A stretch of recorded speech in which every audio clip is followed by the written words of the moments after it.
The exhibition is a partnership between Exeter University and RAM, and it's really trying to understand a bit about disfigurement, how society and people view disfigurement, and bring together historic artefacts, historic works of art and contemporary art, all to focus really on what happened in the First World War. Eleanor Crook has produced a piece called And the Band Played On, a fantastic piece to get for this exhibition. It's a relatively new piece created in 2013, and it is 5 figures who in a way represent a history of plastic surgery on the face, and it's done with huge skill and huge humanity. It's a breathtaking piece to see. We've been working with the artist Paddy Hartley, who is artist in residence at the university for the project, and he's produced 2 pieces especially for the exhibition, so we're very privileged to have them, both based on the life of a local serviceman, Walter Yeo. One piece is two bits of uniform almost. One is Walter Yeo's naval uniform, that shows stages in how he got the injury in a way. It talks about the Battle of Jutland, it talks about some of the injuries that Walter Yeo received. And then the other piece is based on a hospital gown of the era and talks, I suppose, more about the surgery and recovering from the surgery.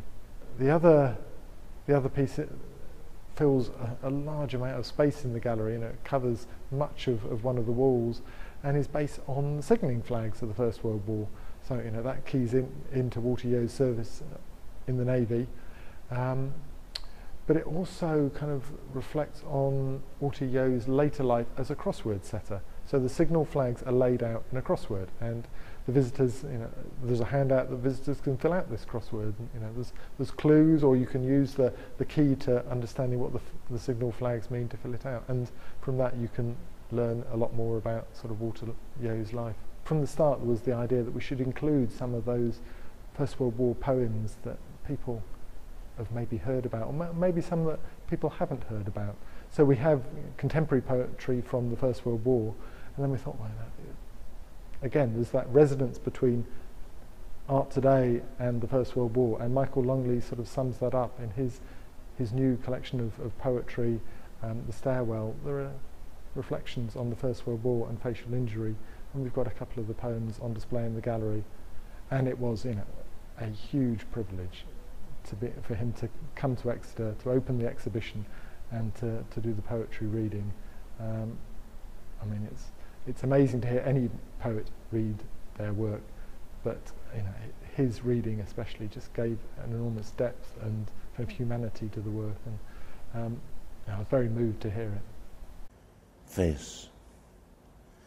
Idomeneus takes perfect aim and hits Eremus in the mouth, and the spear penetrates the brain and splits the white bones, and the teeth blow out, and from the eye sockets blood squirts, and open-mouthed he vomits blood from lips and nostrils, and death's black cloud encloses him.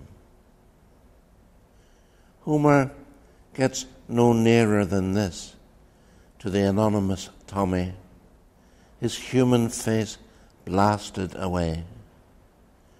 What can surviving hands reach up to touch?